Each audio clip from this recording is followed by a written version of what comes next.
All right, welcome back to Monday Meeting. This is the 3 of 7 project, and I'm your host, Chili. Blake's here, Cornbread's here with swollen calves. Not swollen no more. Huh? They're not swollen anymore. Well, they were. And Paris James has got a mic today. We're going to hope we can extract some information out of him. I know he's got a lot to say about this. Content. He is the content man. I know he has a lot to say about this. He's already given me some insight into what he thinks. Chad's not working again. Huh? Chad's not working again. Well, that's almost not worth mentioning because we're so accustomed to it. But yes, Chad is not here. He's on vacation. So he's Again.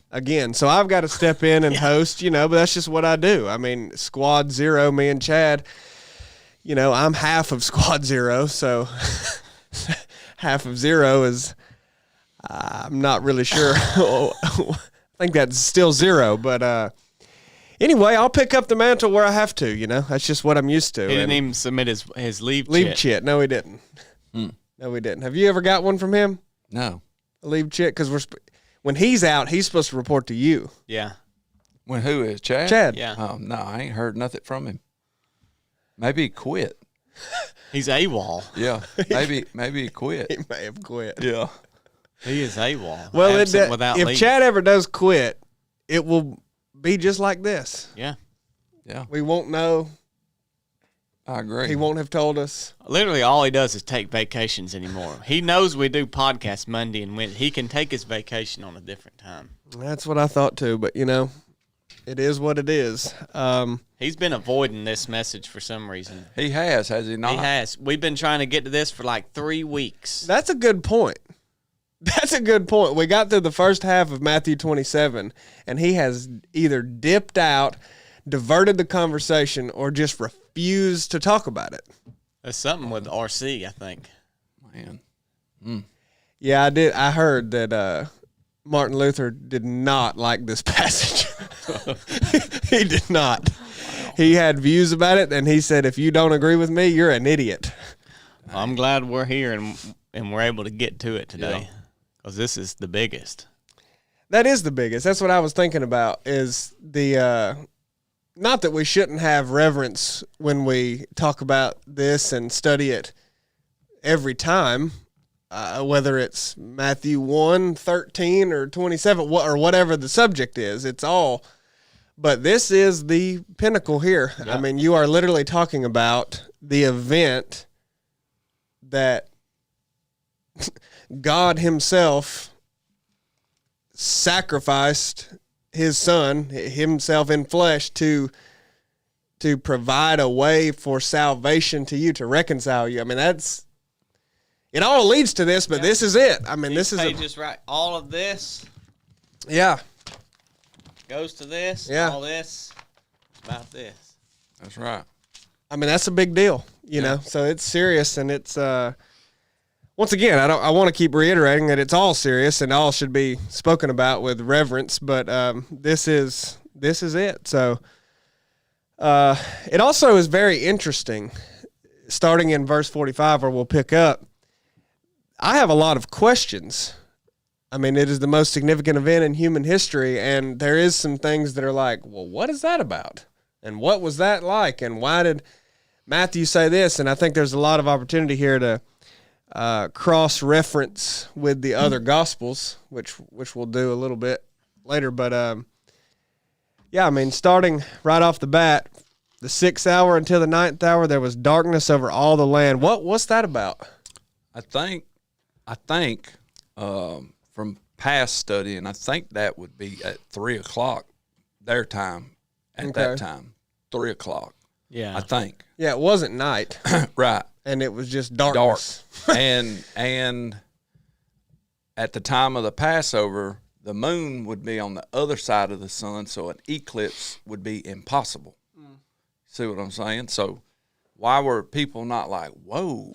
Well, maybe they were. That was my question. Were people not freaking out? I would think, but is it recorded anywhere? Not that I know of, but I mean, you do hear a little bit later there's a moment where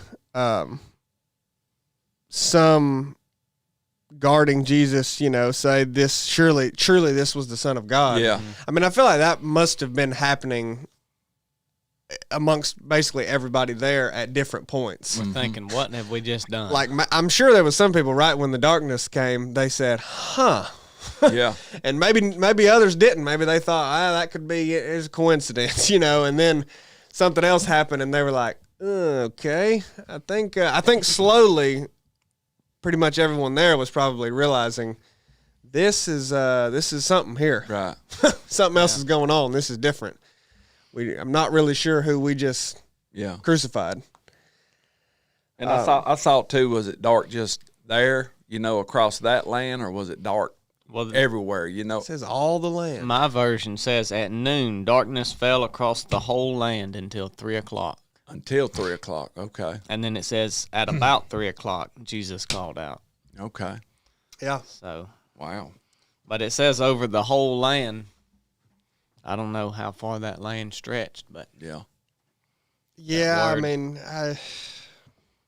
that is definitely hard to say if that means the entire world or just that region, but it doesn't really matter. No, it don't. Not at all. Well, and I don't know what exactly it meant, but at that point, light had been removed from the world. You know?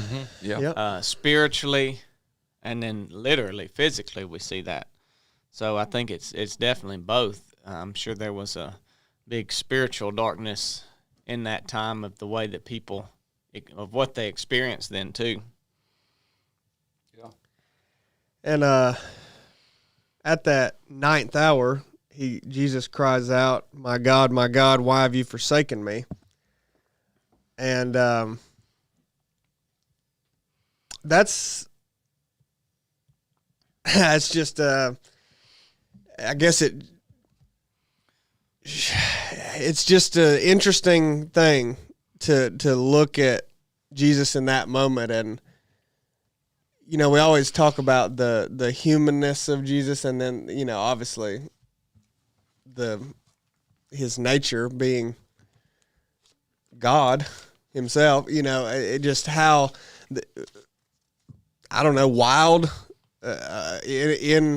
incomprehensible that interplay is, because I mean, he, you know, God taking on flesh, we can't really understand that, right? And what his, you know,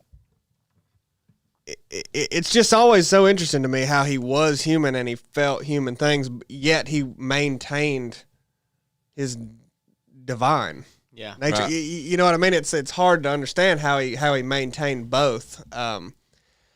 But that's just an example of how he did. I mean, he asked, "Why have you forsaken me?"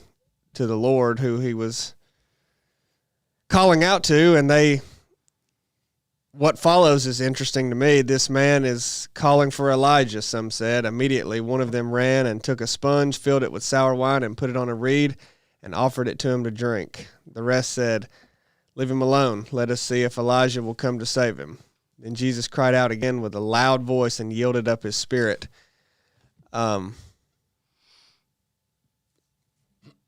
Yeah, it's so wild to me. Like, it's recorded. It's not that it isn't recorded well, but you just miss what it looked like and what people were really thinking. Yeah. And experiencing. I mean, Right. I think that moment was very intense. Oh, yeah. Like, you can just read this kind of quickly and go by it and be like, okay, yelled out, and it went. I mean, that would have been like, you know, when your hair stands up on your arms and stuff. You know, there's an intense. Yeah. I mean, that. I don't think you had a choice but to be affected by. Like, if you were around and witnessing this. Yeah. The spirit was moving. And that, what he said, my God, why have you abandoned me, is the beginning of Psalms 22. Yeah. Also, which, and I don't understand why he put I guess that is Greek. Why? Why else? That's what I was Does thinking. the Bible list the Greek saying and followed by the English it's like, translation? here's exactly what he said, and Matthew wrote, "This means Yeah. You know. Yeah, I don't know. Maybe because he's writing to the Jews, so maybe that was something the Jews wouldn't have Yeah. Yeah, well, fully I don't understood what he was saying. If Jesus literally said that, what language is that? What was he speaking? Yeah, I think Jesus typically spoke Aramaic. But like that's not Aramaic, is it? I don't know. I'm not a linguist. I mean, because if that was, or is it Hebrew? I mean, if that was Hebrew, like why would he have? Who Matthew was writing to would have known what that. Yeah, it's just I don't know. It's interesting to me too.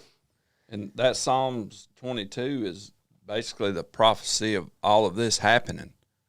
You know, it talks about him crying out in the dark. It talks about him casting lots. It talks about his joints, bones being out of place, you know, from hanging on the cross. That's Aramaic. Okay. Yeah, that. Well, I guess that does explain why he would have then translated it, because it is funny when you think about it. Matthew didn't write this in English, right? How we're reading it, but he wrote the Aramaic that Jesus literally spoke, which is still in our Bible. Yeah. And then now we get the translated version, but when he wrote, that is my God, he wrote that in Greek. Yeah. So he would have wrote it in Aramaic, which Jesus literally said, and then in Greek. Yeah, I think he's probably just like wanting to get it exactly right. Like this is exactly what he said versus everything else being translated by himself from Aramaic to Greek and then written in Greek. Yeah, that's interesting.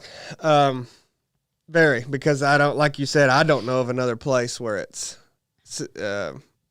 like that. Yeah. Yeah, and I don't know that he, do you think he was actually asking God, why have you forsaken me or abandoned me? Or do you think he was just beckoning back to this psalm so that, like, to draw, because he knew, right? You know, we think, like, at this point he's kind of confused, like he's lost. Why have you done this to me, Lord? But I don't think he was literally asking God because of his unknowing. I think he was referencing back to that Psalms 22. That's what I think. Well, I mean, it has to be, because if he was literally asking God that, you know, not as a reference to something or not for another reason, then it would be because he genuinely wondered that. Yeah. Well, he didn't wonder that. Right. I mean, we can't believe he actually was confused about why this was happening. He knew. So I don't think there's a place to view it any other way. Yeah. But we already mentioned the darkness. So that's a big physical sign, or a big physical realm sign. That's and even Korn got into it earlier by saying that it wasn't an eclipse or anything. It wasn't basically the natural order of things had been intervened. Right. Yeah, absolutely. Does that make sense? Yeah. I mean, it was a natural event. Darkness is natural, but it wasn't in the right. There was no natural explanation for why it happened at that time. Yeah. I think we see that again with the earthquake. The veil of the temple was torn in two from top to bottom, and the earth quaked and the rocks were split. So, I mean, stopping there, like once again, earthquakes are natural, but all of that, including the darkness, it was something that had no natural explanation. Well, I talked to someone Resurrected last night about, God is just, but he also forgives sin. So Jesus was the answer to that dilemma. How can he be perfectly just and punish every wrong to the fullest, but also forgive sin? Well, his wrath had to be satisfied, and that was satisfied on Jesus. So Jesus literally took the sins of all of humanity, put it on himself, and then God took out his wrath for all of humanity on Jesus. And because he was perfect and wasn't due that wrath, then that satisfied the requirement. But if we look in the Old Testament at times that God's justice showed through, like when Uzzah touched the Ark of the Covenant when it went to fall and he was struck dead, or when Ananias and Sapphira were killed for lying, or when Lot's wife turned to look back to Sodom and Gomorrah. And we would see all of that, and we're like, man, Moses didn't get to enter the promised land because he struck the rock. He sinned against God. We say, that's pretty tough. Yeah. You know, that's some wrath. But then you figure when those things happen and we think that that's intense, but when the wrath of God is carried out on all of humanity, I think that's why these things are happening. Like, it's literally affecting the way the world moves and the way the world works, because it's the sins of the world. The earth shakes. It turns to dark. Like, those things weren't happening in the Old Testament because of one person's sin. They were just killed or had this, what we thought would be a severe punishment. But when he is carrying out his wrath on humanity as a whole, I think that's why we start to see these supernatural things happening in the natural. Yeah. I agree with that. Also, he yielded up his spirit. Yeah. He gave his spirit up. Mm-hmm. That's interesting. I don't really have much to add on that. James, what you got content? Y'all good with it, but I'd like to talk on that veil. Okay. The purpose of that veil being torn, because you didn't need that veil anymore. Right, yeah. Jesus, I mean, there's your contact. Yeah. But you wonder, what did they think with that veil being ripped, tore?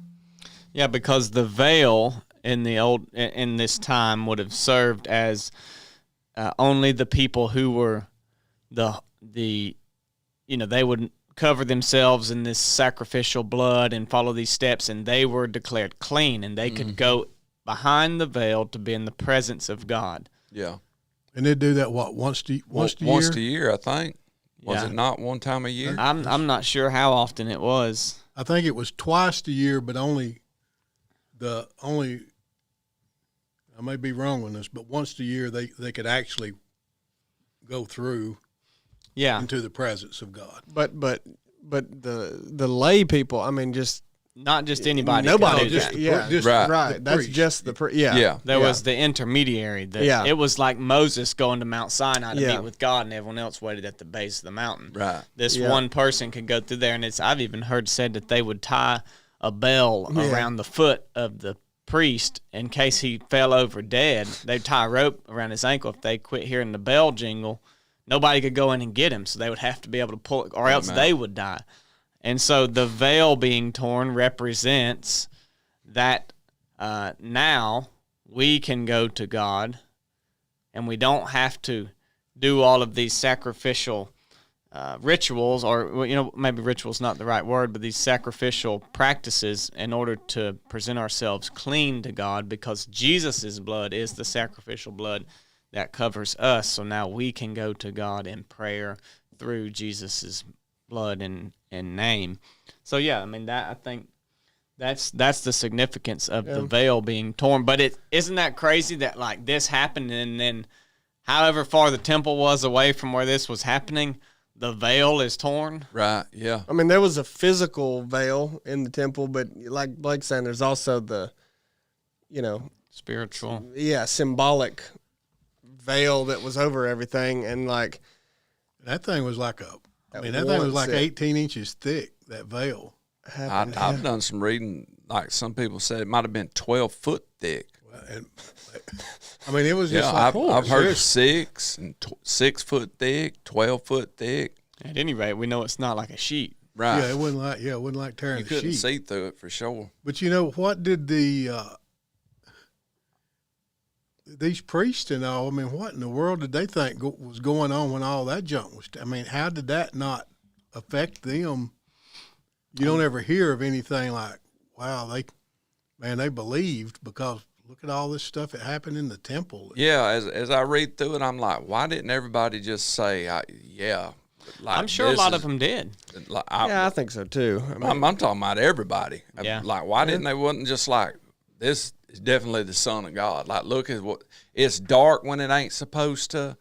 The veil's ripped. Rock However, splitting. It's the earth is quaking, man. We messed up big time here. Well, you think people then are like people now, and I'm sure the government would say, oh, well, that was, today they would say, well, that was because of this, and it was just an odd event. This doesn't typically happen together, but this caused that, and that the veil ripped because the earth was shaking so much, and it just happened, And then there's going to be the people that hang on every word that comes from you news and your government and your authorities, and don't think for themselves. So you're always going to have those people, but I would think that many of them probably did realize what was going on.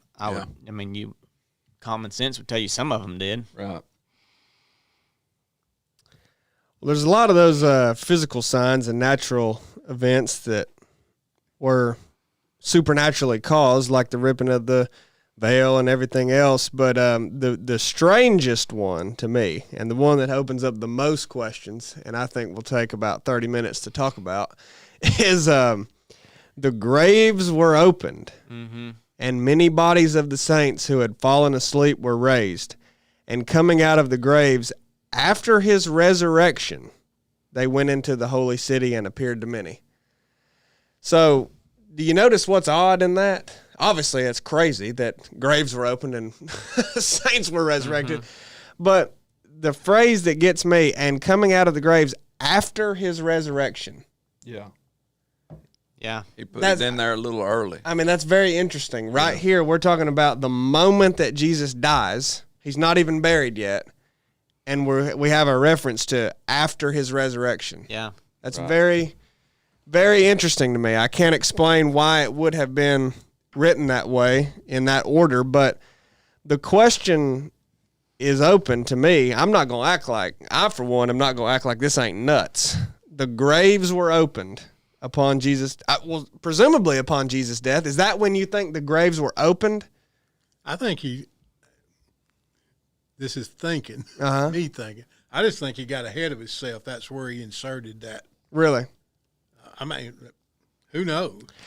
Well, I mean, I guess there's many theories you could have because a lot is left to question. I mean, if you read it, there is no delineation grammatically between the list of events here. He says, then, so right when Jesus yielded up his spirit, behold, the veil of the temple was torn in two from top to bottom, and the earth quaked, and the rocks were split, and the graves were opened. Yeah. It's sequential. It's not, I mean, you're meant to read that as right then, or all of that happened at once. Yeah. But then it says after the resurrection. I know. And then he continues with, and many bodies of the saints who had fallen asleep were raised, and coming out of the graves after his resurrection, they went into the holy city and appeared to many.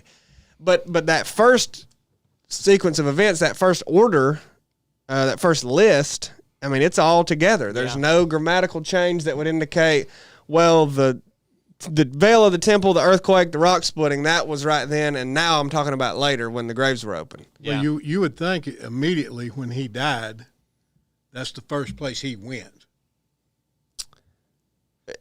Where? To release the saints. Well, yeah. When that would have been immediately. I mean, timelines are weird, especially when you're talking about death and what is going on in the spiritual realm, because it's operating differently. I mean, because once the physical body is dead and the spirit is yielded up, the timeline of what the spirit's doing, heck if I know how you even track that. But so, do you think that all of the people who died before Jesus, like, are you saying that they were in their graves, like not present with the Lord, and then once he died, they all came out of their graves because their sin had been covered, and at that point they could be in the presence of God, but they couldn't before that because Jesus hadn't died yet?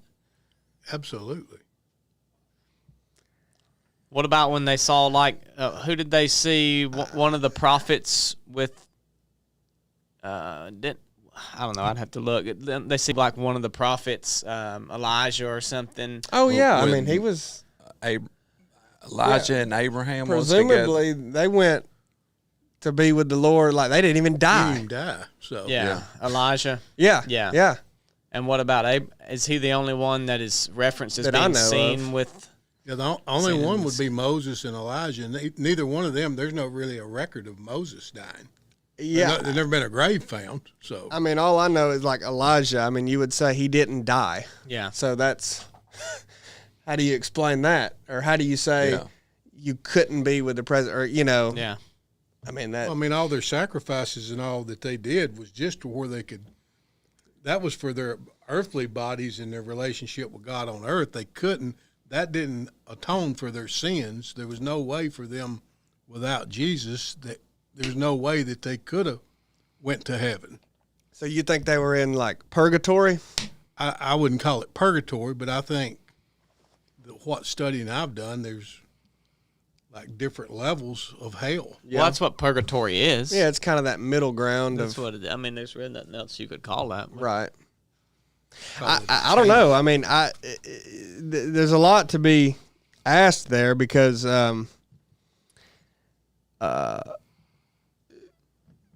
graves were open, and also it says many. I mean, this is maybe a translation thing here, but and many bodies of the saints. So it is not even all of them. Yeah, I thought that too. Yeah, and many bodies of the Yeah. saints. I mean, what is that? Maybe many meaning all but Elijah because he was already there. And no, I mean, I'm just being funny with that, but Yeah. that's odd to me. Many bodies. Maybe it was just certain ones that was seen. It could be. I mean, it could- I mean, I think they was all, and can you imagine? That'd be a lot of people. yeah, oh yeah.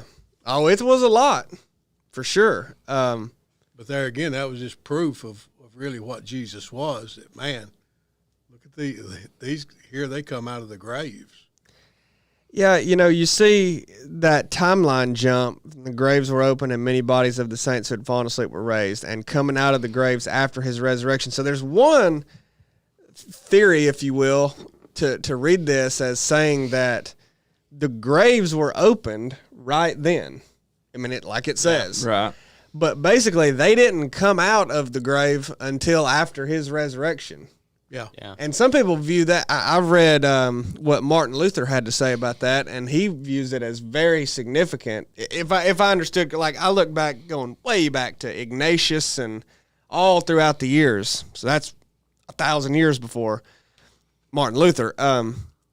But I believe they were all pretty in agreement that it was important that Jesus was the first. Like his resurrection was first. He was the first one to come out of the grave. Basically to come out of the grave. That the graves were open maybe, but I guess they just sat there. I don't know what that looked like either, but they viewed it as significant and important that Jesus was the first to resurrect and come out of the grave, and that sure the graves were open. Yep, they agree with what I was saying, the timeline, that all happened at once, but they didn't come out of the grave and awake and rise and be seen by people until Jesus had first. Yeah. Like he led the way out of the grave, basically, Yeah. with the resurrection. Yeah, and I 'cause- can follow that. If it was the other way around, it would be like Jesus died so that that person could be resurrected, and so then the emphasis becomes on the people coming, the dead people coming out of their grave. I could get behind that. I mean, because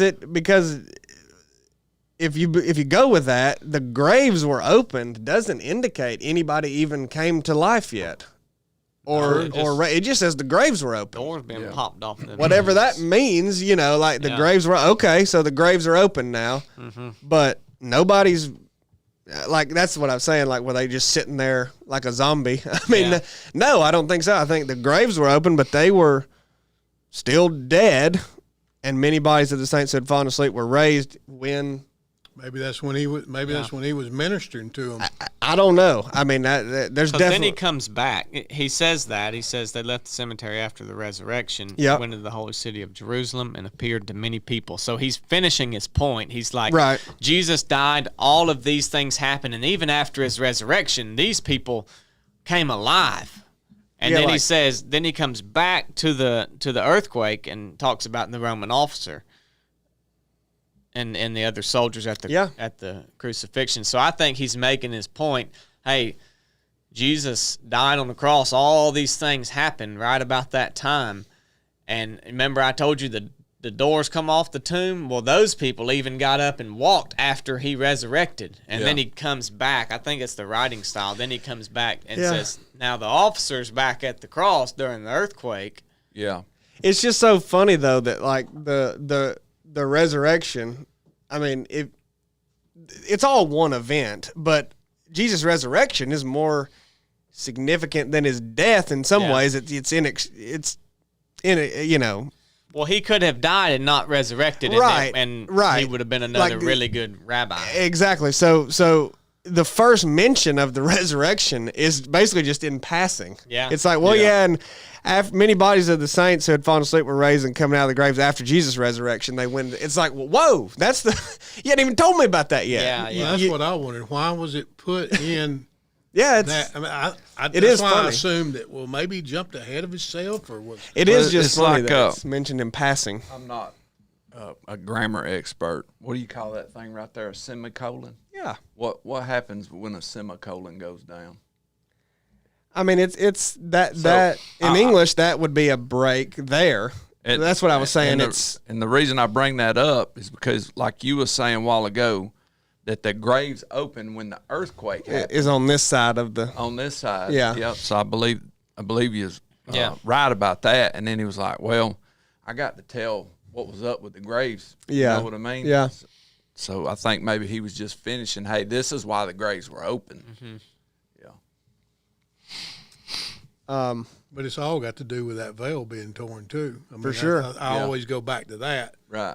I agree. Because that veil being torn, that's where it opened all of this up. Yeah.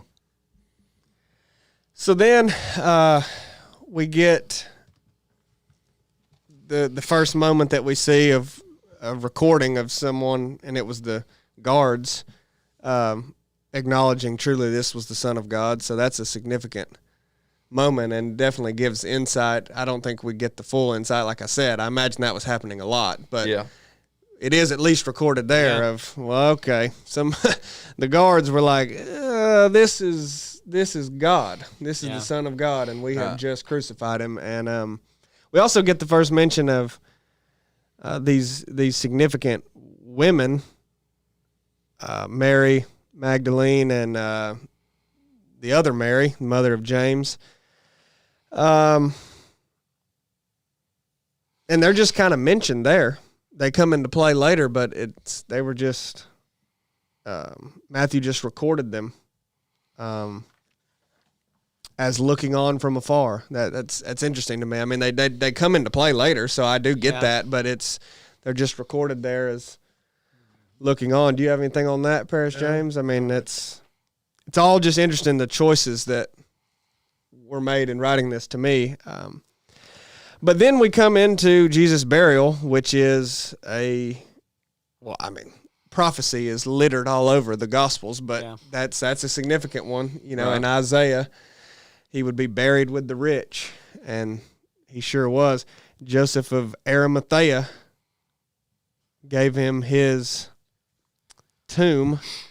And I had a question for y'all, because it says, there came a rich man named Joseph, who himself had also become a disciple of Jesus. Mm-hmm. So earlier in the chapter, we talk a lot about the multitude following Jesus.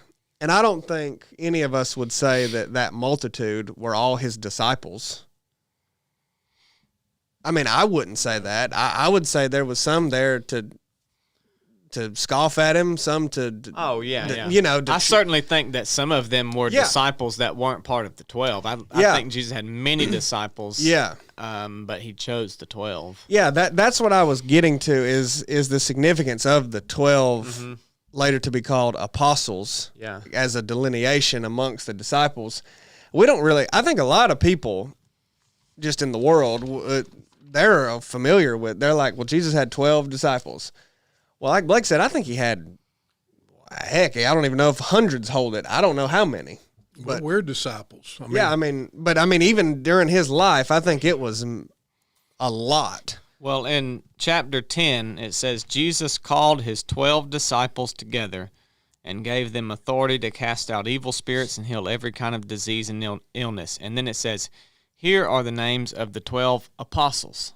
Yeah. So it says he called his disciples, and here are the names of the 12 apostles. And we would say that we actually just, the pastor at church just talked about this on Sunday. Jesus sent out other disciples to do things too. Yeah. Not named. That's in another gospel. Like, yeah, he was talking about the difference in the what these words actually mean. Where disciples means like you sit at the feet of your teacher and you're like absorbing everything that they have to say. And there could have been many people that did that, but the word apostle literally means to be like sent out, like sent out to do the work. So you have one that's like, all right, I'm sitting here learning, and you become apostle when you are sent out to do things. And then in verse 5 it says Jesus sent out the 12 apostles with these instructions.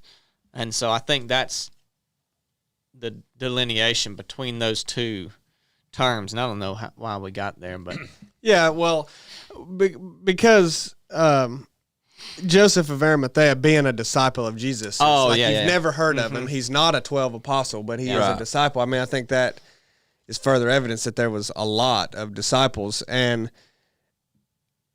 I'm just curious about that because it just brings it to mind. Why did Jesus have 12 apostles?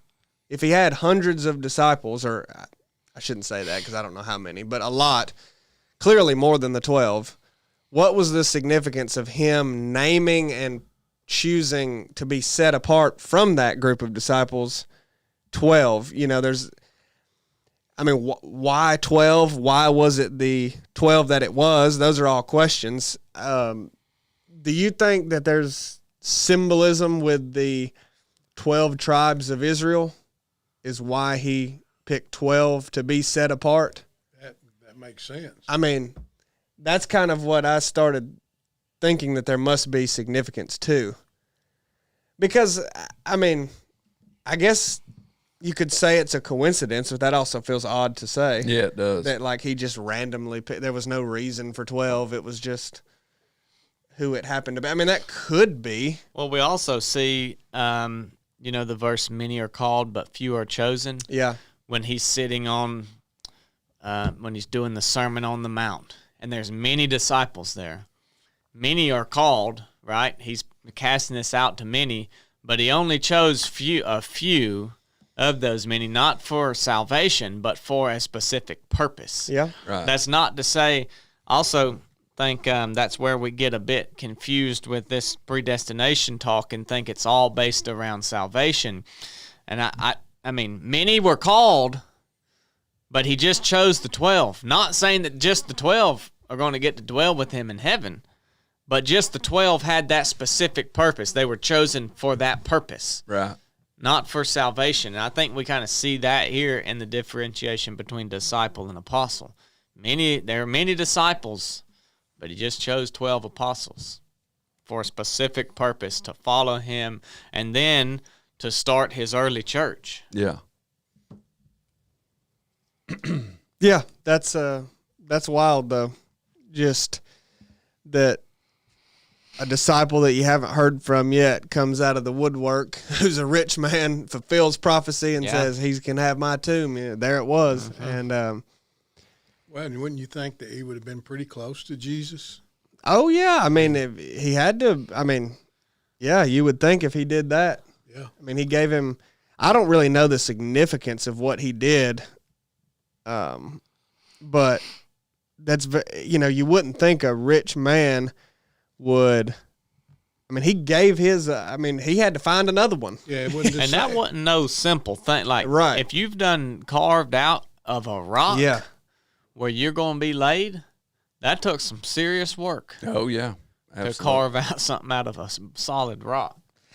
And it's also interesting that Pilate, when Joseph of Arimathea came up, who I think Joseph of Arimathea was a member of like a Jewish council. He wasn't just a rich man. He was a significant leader. Was he? Yes. He had a role to play in the councils of something. I'd have to look again, but it's so I don't know. I imagine he went directly to Pilate and was like, "Yeah, I'm taking control of this burial." Yeah, this says, and Pilate said, we finally hear from Pilate again. We haven't heard from him a while because we were seeing that him and particularly his wife earlier as going through the trial was starting to maybe think, I think this might be Right. who he said he is. Well, now what's he thinking? I mean, That was me. I was like, after all of this, I mean, yeah. what Pilate was already seeming to kind of be reluctant to do this, and now they've crucified him, and all of this has happened. I mean, I imagine Pilate at this point it doesn't say it, but I imagine now he is fully convinced that. Right. Chuck Smith had a thing on a letter. It's real interesting. I wished I knew the name of it now. That was supposedly wrote by Pilate after the crucifixion and resurrection, and where he's talking to, I think it's Caesar or somebody. But Gosh, they have that letter? They have that letter. It's not. Wow. They can't say for sure that it is actually from Pilate, but it's very interesting how he describes that he was the Messiah, that he come to the conclusion. Yeah. You can do some research through Chuck Smith and find that letter, but it's a pretty beautiful letter how he describes it, how, he really was, and the sorrow in his heart for all that happened. Right. Very interesting. This does reference that Joseph of Arimathea was a secret disciple of Jesus, and he was a religious leader and honored member of the High Council. Yeah. Okay. And references Mark 15:43 as That secret disciple. Yeah, I don't know what's up with that. But anyway, he is why Jesus had a proper burial, I think you would say, wrapped in a clean linen cloth, laid it in a tomb of his own, which he had hewn out of the rock. Like you said, that's a big deal. Yeah. And he rolled a large stone against the door of the tomb and departed. And then Pilate, and also we get the reference again that the Marys were sitting opposite the tomb. They had been watching and followed him all the way to his grave. I think that just is, he's giving credibility. I think Matthew's like saying, hey, other people saw this. This was like these two people that you guys probably know about, and they seen this happen. It definitely makes you think, too, that they were the only two who followed him to his grave. Yeah. So, once again, sometimes details can be left out that it's not a bad thing or it's not a problem, but it's just like, who knows, maybe a bunch of people went, but it's only two are recorded. But it makes you think that the apostles are nowhere to be found. But you would think the government would just have droves of people to document that, all right, he is in here. Yeah. That would be my assumption, that they wouldn't want somebody to say, well, there's only a couple people carried him to the tomb. I don't know that, but I don't know either. I just know that it's significant to me that two women were presumably the only two there. His apostles not, whatever, but maybe they were there too, or maybe they were around. I don't know, but Pilate then sets a guard, and it be made, he commanded that it be made secure, lest his disciples come by night. So clearly they were around. There was talk and worry about what are they're going to do, who knows what they're going to do. There probably was a little bit of an uproar about what had just been done amongst all of Jesus' disciples. And they wanted to kind of quell that. The Pharisees get involved. They go to Pilate and they say, "You remember the guy said he was going to raise again after he died." And you remember it got dark and that veil tore and the earthquake. And we got all these graves over here. They wide open. Yeah. We don't know what's up with that. They were like, so just watch, because they're like, he lied, but just something's fishy going on. Yeah. It is kind of funny. And so, that's kind of the impetus, I think, behind Pilate setting a guard. And, You know, they really. It's funny they say, too, they told him, "Sir, we remember what that deceiver once said while he was still alive." Yeah, he also said a lot of this other stuff, too. But Yeah, you know, a lot of these things he said was coming true, but he was still a deceiver. And, you know, he said this, so we request that you seal the tomb until the third day. and they cover it up by saying, this will prevent his disciples from coming and stealing his body and then telling everyone that he raised from the dead. So they're saying he might actually do it, but we're going to discredit it by saying that this was the reason why we want you to seal the tomb. Yeah. Well, you'd think after everything that went on when he died that they'd be like, whoa, this is really going to happen. That just blows my mind. I mean, how could you not even right then they would have knew, well, this is fixing to happen. What blows your mind, Corn? That like the Pharisees were still at it. You know what I mean? After they done seen it turn dark, Denying they know the veil was tore, and you know I get and I agree with they could have been the earthquake, and that's why the veil tore, and so. But I mean the graves open up. I guess there was the earthquake caused the graves to open up. You know.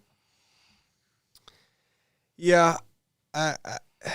It's just hard to put yourself in all of their shoes, you know, because you got to think about how convinced they were that the Messiah would look a certain way. Yeah, that they would, absolutely. that he would do a certain thing. Yeah. I mean, like they were wrong, but they were incredibly studied, incredibly smart. Yeah. They had their view of it, and Jesus was not doing the things that they would have said, I know he's going to do this. Right. Like, I know it. So then, even then, I mean, you got to think, like, I agree. You start thinking they would, you know, start to relinquish what they had thought. Yeah.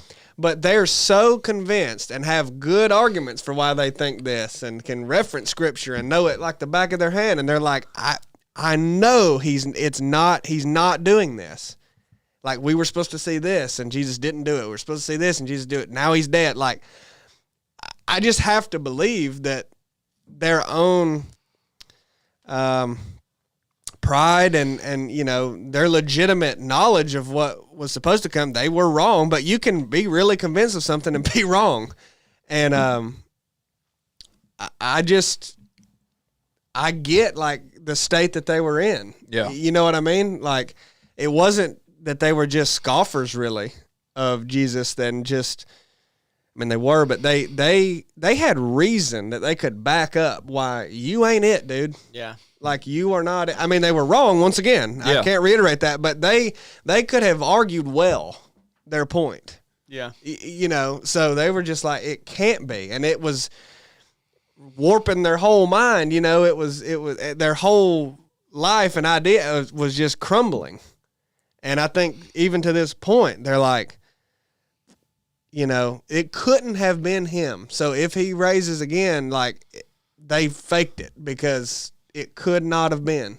You know what I'm saying? Yeah. I just think that's the mindset they were coming at it with. But I think we even have that today. Well, that's what I'm getting to. Yeah. Go ahead. Well, no, I mean, that's just what I was thinking. It's the same as today. I mean, that's kind of what I was getting to, because I think we have legitimate believers that view the end times like the end times are going to look like this. Yeah. Absolutely. The rapture is going to, and like, if it starts to happen and it's not the way I've got it in my mind, then something else is going on. Yeah. And that's what they think. And and there will be people like that when the end is here will be looking at whatever is happening and go, that ain't it. Yeah. Well, that's what I've said.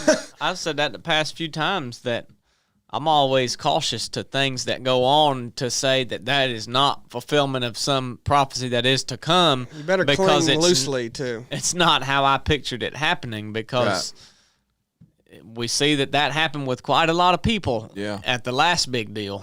Yeah, man. Like, once again, I remember a long time ago with a Monday meeting when Bob was here. Yeah. We named that, Pharisee sympathizer, because I kept saying, like, I get part of it. I mean, I just can read, I can just see myself and people of the world today in what they were doing and how they thought. Yeah. And part of it that really, I guess, sympathizes with them is how studied they were. Yeah. They weren't ignorant of, like, they weren't just conspiracy theorists on the internet, with random ideas backed by nothing. Yeah. No, they had, they would have debated you well.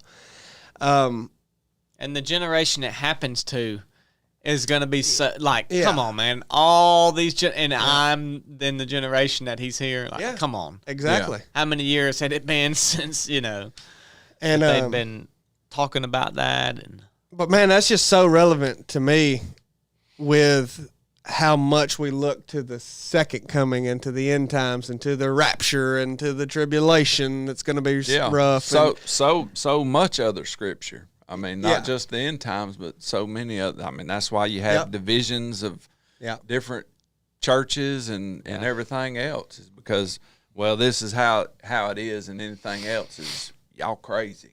Yeah. So even like if somebody is healed today, like Blake, where the deal was where that happened to his finger and the prayer and then the pain left. Well, people will explain that out. They don't want to say, "Wow, man, that was Jesus." Yeah. I mean, it's just Yeah. I don't know why that is. That everybody wants to explain out something of God. Well, part of it, I think, is maybe we shouldn't get too caught up in this, but I do think it's important because of the relevance and application to today. The Pharisees and us today we're really concerned with being deceived. Yeah. And as we should. You should be on guard and on the lookout of that. Especially from our leadership. Exactly. Like America. Yeah. The culture in the world today, and particularly America, is more skeptical of what their government is being put forth. We're glued to our phones now, and now every day you hear AI's getting so good we can't tell the difference between what's real and what's not real. Like, that's setting a heck of a stage for the for the end, Yeah. And I just think the Pharisees were probably worried about being deceived. Like, this doesn't match up, and they called him a deceiver. They were like, I don't think this guy's, I see the malice in what they were doing, but I also see the genuine seeking of the truth. Well, and they see that because Jesus was flipping everything they thought upside down. Yep. So say we have this way of thinking, and someone comes along and tells the entire body of Christ and says, y'all all have it wrong. And everyone else is like, no, we don't. Yeah. We all agree we don't. And you're one person saying, and then, so you can definitely see if you put that in today's time. Yeah, we're being told a deceiver is coming. Yeah. Who will fool many. Right. It's just, it is very difficult, but we also have to cling to when Jesus actually returns, it will basically be impossible to mistake that. Like, some people might think it's happening before it happens just because they are enamored by some sign that somebody does. But like, when the real deal happened, like, you ain't going to mistake it. And I think that is what just happened here. And you still see people deny it, but like, I think that was unmistakable. Yeah. When Jesus died on the cross and resurrected, that at the time was almost that. Okay. And that's why I'm like, whoa, man, they still at it. Yeah. I know. And I'm so glad that the Pharisees said that, because then had they not said that, there could have today even been the argument, well, the disciples went and stole him and said that he raised from the dead. Well, there still is that argument. Well, yeah, but that, there's many rebuttals against that. But one is that they had already saw that coming. So Pilate, the guy in charge, said, secure it the best that you can. So whatever that meant, put the tomb in front of it, tied the cord in front of the tomb or the stone, and then you had got guards placed there to protect it. So all of these precautions were taken to make it as secure as they could in the time that they were in. I got a question. How that was recorded by Matthew? Like, how did he know, or who told him that the chief priests and Pharisees gathered together to Pilate? You know, I would think that would be like a private conversation. Yeah. You know what I mean? Like, that is interesting, isn't it? Yeah, it is. Like who knew about that conversation? So like they go to Pilate, have a meeting, and say, "Sir, we remember he was still alive, and he was saying he was going to rise again." Yeah. Like it's interesting, you know, and then you see that Pilate commanded it. Who saw that or who heard that? And that's interesting to me. Yeah, I don't know how things took place. You know, sometimes you see it portrayed as like the Pharisees coming to the Romans in like this public place, and they're kind of like talking. That's what I wonder if. But then also you see it sometimes portrayed as like a private chamber where they would go be like, "Hey, look." But, you know, maybe that stuff was documented. Their meetings and stuff, even way back then. Maybe it was documented Public information, things. maybe. Yeah, I just wonder, like, that meeting there, how private was that? How public was that? Who like, somebody heard that? And, Yeah. And it had to be legit, or you wouldn't have wrote it. Oh, yeah. It's just no hearsay. It's interesting. And it probably got around, hey, Jesus died, and Pilate's he's having them secure that tomb up good as they can, because the Pharisees thought that, that they was going to steal it. That 3 days, people were going nuts. Yeah. There was havoc. Oh, yeah. I mean, absolutely. Pilate, you know, always wanted to maintain order and not chaos. I think it had to have been chaotic in those 3 days. yeah. I mean, the anticipation of him rising again for the ones that hope for that, the others trying to, you know, I think it would have been nuts. Absolutely. And then when he did, not to jump forward, they go around Pilate and bribe the soldiers. They didn't even go to Pilate and say, "Hey, make your soldiers say this." Yeah. No, they went straight to the soldiers and bribed them and said, "Now, if Pilate finds out that y'all was asleep, we'll go to him and say, no, they really wasn't asleep." You know. Yeah. Oh, man. Well, about an hour in. Yeah. Y'all want to get into 28 or stop here? Nah, we'll cut it here because we got to get on to that lesson of the week, thoughts of the week for Patreon. And we got through the hard part for Chad. Yeah. I'm the glad part he was avoiding. Able to do that for him, literally the most important part. Now you can come back to work. I appreciate you hosting today's meeting, Chili. Yeah. You did good, That Bob. was real good. Did real good. One of the best. Yeah. Well, you was a minute late, but other than that, you did good. Yeah. Thank you. We don't air that out on the show. We just did. Things are different. Chad's not here. Well, thanks for listening. That's it.